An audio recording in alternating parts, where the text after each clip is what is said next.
As we feel this sound, feel the vibration of the sound, the vibration of the harmony. Just allow yourself to breathe into this space, to breathe into this time, to be fully present. And this week we're working with the power of imagination. I'm going to invite you to step into the fullness of your imagination, if you're willing. I'd like to just play with our imagination a little bit in this meditation.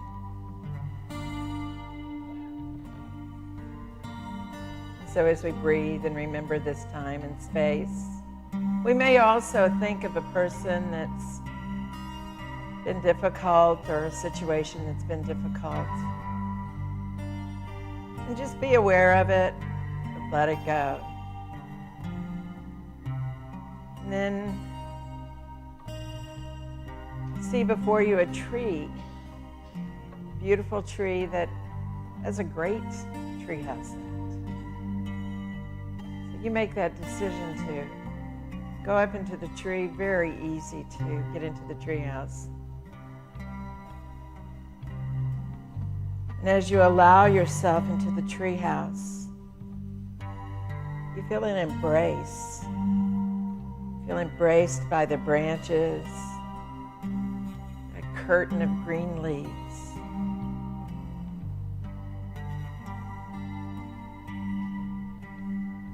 You feel this place of safety. You recognize that you're able to breathe with greater ease.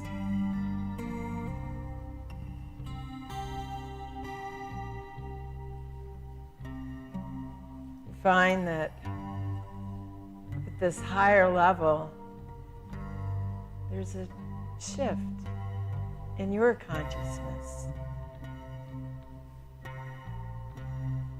You recognize that your consciousness is in one consciousness, the consciousness of the divine.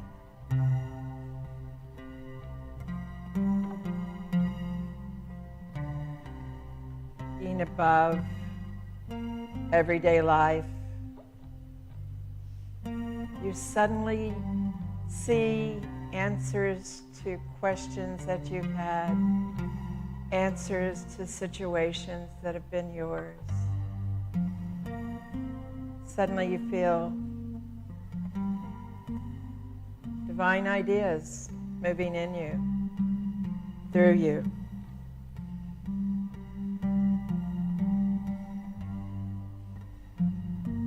And as you continue to be in this wonderful, safe environment, realize that you can be alone, or you can invite friends and loved ones. It's up to you. This is your place. This is your time. This is your creation.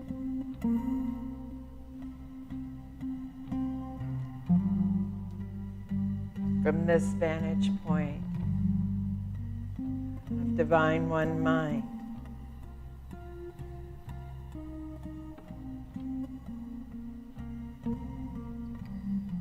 you begin to feel a new energy moving through you.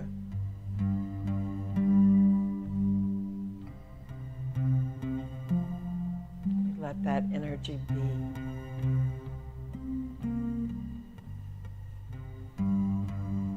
With that energy moving through you, flowing through you, you move into the silence to listen. To listen.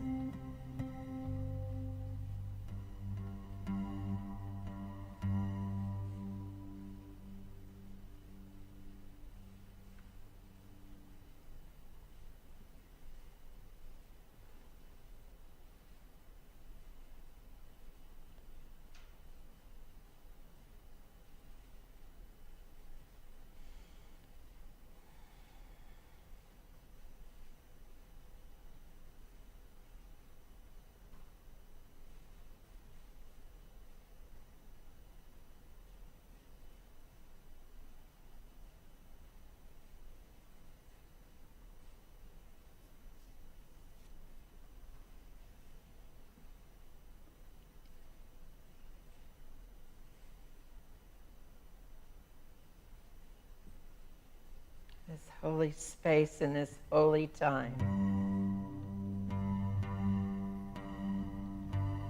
You recognize that there is so very much guidance, divine ideas, so much for you to receive in the stillness.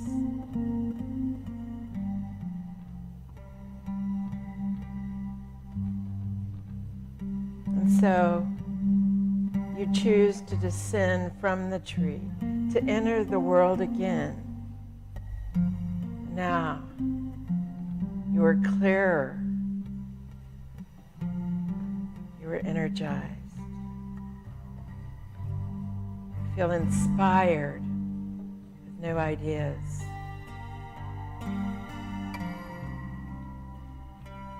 And although you're returning to this time and space, you recognize that at any time you can access your treehouse through your imagination.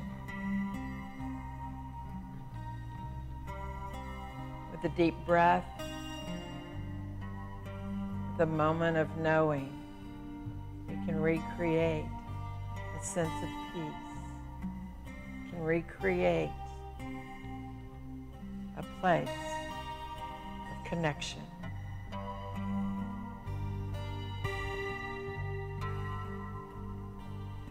So you allow yourself to fully return to this time, this space, filled with gratitude, filled with peace. Amen.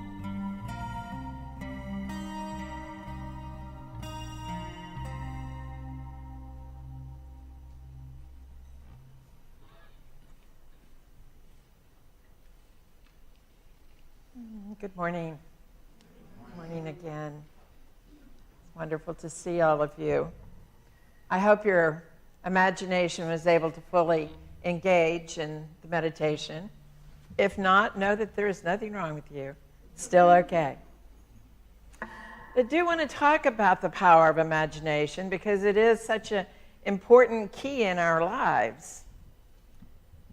Imagination is the power of conception. It is the power of embodiment. It is that place where we go to imagine, to bring into the divine, the form, the manifestation in this world. So we start up here, here in our hearts, and we begin to listen. Or even if we don't listen, we may get pulled by that spark of imagination that's saying, this is yours to do. This is yours to create. This is yours to manifest. So earlier this week, I was in the pool swimming, and I realized that as I moved through the water, it was as if I were moving through the energy of God. And just as I was moving through the energy of God was moving through us, and I suddenly realized the oneness of who and what we are, the oneness that we walk in here, this energy, this power that is here and now, whether we're aware of it or thinking about it, it's here. So one, I want you to walk away with today with the knowing that we are all one. And in that oneness, there's divine ideas. And in that divine idea, that place, it is ours to be aware, to be awake, to use the power of imagination in creating our world, your world, my world, this church world. This power of imagination is what's calling your new minister. It's using that energy to recognize that we're one. It's using that energy to recognize that we have individual energy as well, to know what is ours to do with. So, God is a creative force, and we have the ability and the responsibility to use that. We have musicians up here. I'm just amazed every Sunday that the music that comes out of Ron, it's amazing. We are here to create. It is one of our strongest powers. There's 12 powers. It's important that they be balanced, but it's important that we recognize that we are creating with this power of imagination and how we want to use it. How do we want to use it? So I want you to recognize that God is everywhere, not just a little, not just here or there, not just in this person, not that person. God is everywhere. God is not only everywhere that we see, but God is everywhere that we hear. And Hafiz says this, and I think it's so beautiful, because when we go in nature, we recognize God so often.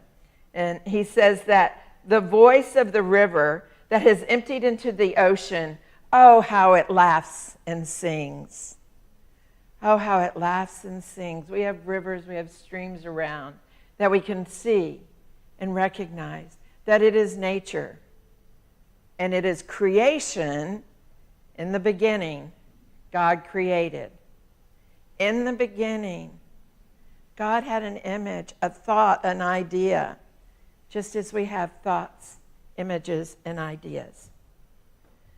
So Hafiz was a poet back in the 1300s, and Emerson was involved in kind of getting him into the limelight in the United States. And he says that Hafiz is a poet's poet. And they go on to say that a poet is someone who can pour light into a cup, then raise it to nourish your beautifully parched spiritual lips. Isn't that beautiful? So again, we have the vision, we have the ability to stretch, and once we've stretched our imagination, it can never return to the size that it was. Linda Martella Whitsett says that imagination is our powerful capacity to picture what can and what can be, and by holding that idea and developing it until we feel its effect, while yet unmanifested, to live in that idea until it essentially becomes reality.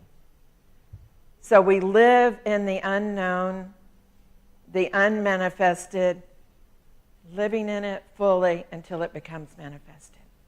It's powerful. It's powerful. Charles and Myrtle Fillmore used imagination. They're our co-founders. And they used imagination in so many ways. But let's think about Myrtle, who was ill and was trying to heal. And she went into her room and she meditated, visualizing every part of her body and thanking it for remembering its wholeness. She didn't wait until she was whole. She didn't say, I have to be well. She said, thank you. And she visualized that. She used her imagination to believe that she could be well. And she was. She became well. Charles and Myrtle knew that there was a power. Charles says that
Fillmore says that man has a mind that is called the Lord, transcending both the conscious and subconscious minds, and yet harmoniously working together with all three, separate minds is necessary to bring forth the possibilities of man.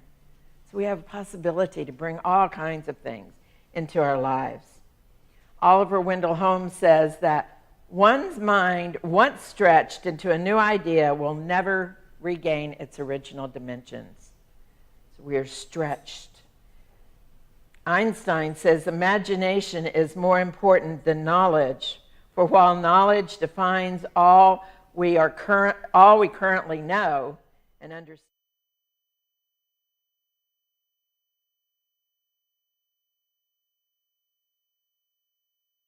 imagination points to what yet has been discovered. So I've been talking about that we would learn our 12 powers. And if you're here for the first time, catch me afterwards. We'll talk a little bit more about 12 powers. But it's the aspect that Charles Fillmore identified as the aspects of God that's within us.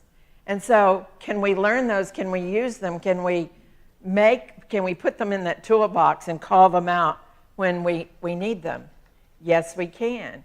And so I have a mnemonic that, I'll go ahead and leave that up a minute. We'll go back, Pat. We'll read it and then, okay. So imagination, yet another good imagination. Quote, is the true sign of intelligence is not knowledge but imagination. Einstein was very into imagination. So using that imagination, we can learn our 12 powers if we would like. And so we've got some mnemonics that I've been working with the first two for a long time, but the third one never quite worked for me, so I worked with it this week, and here's what we have. So using the mnemonic lips,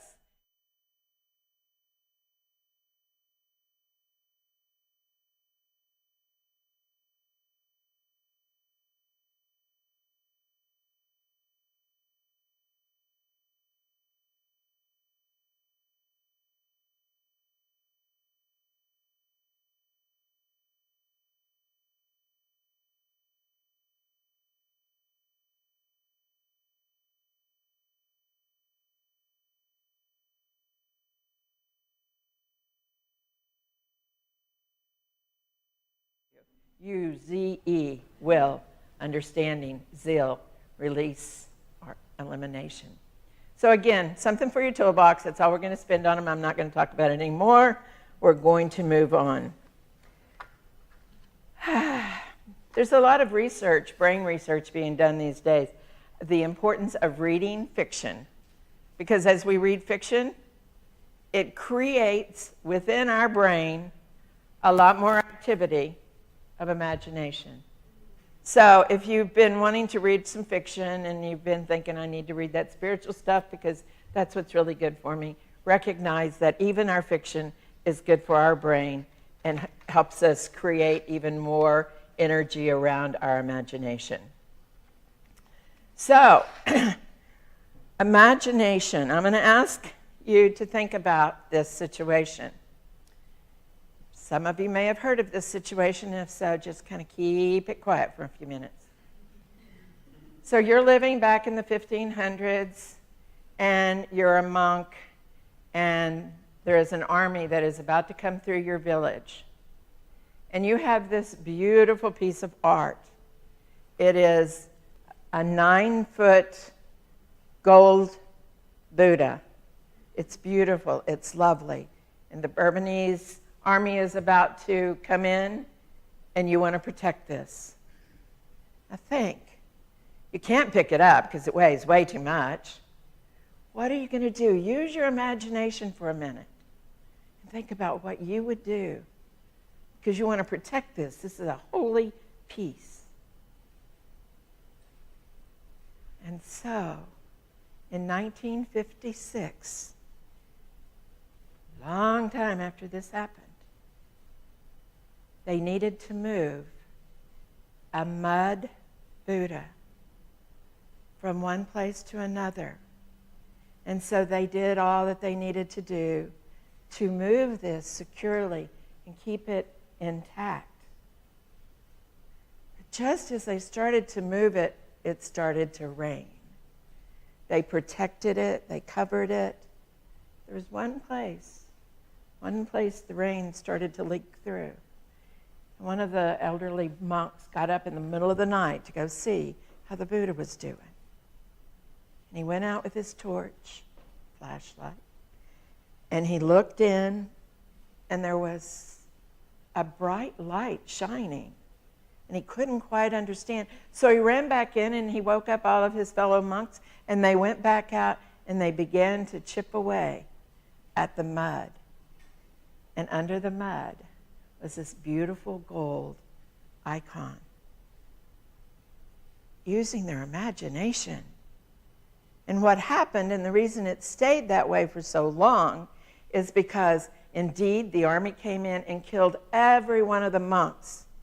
And so the information did not transfer forward.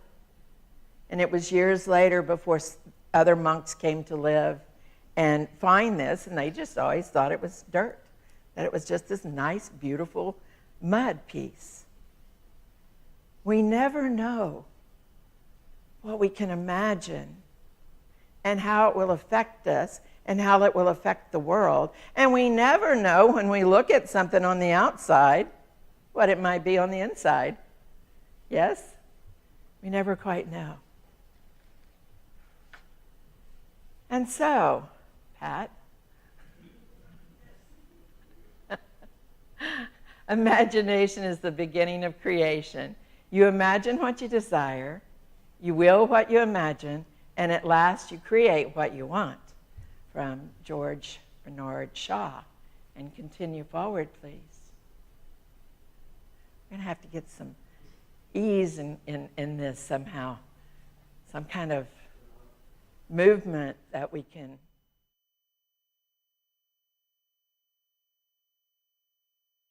Go ahead and not worry about that.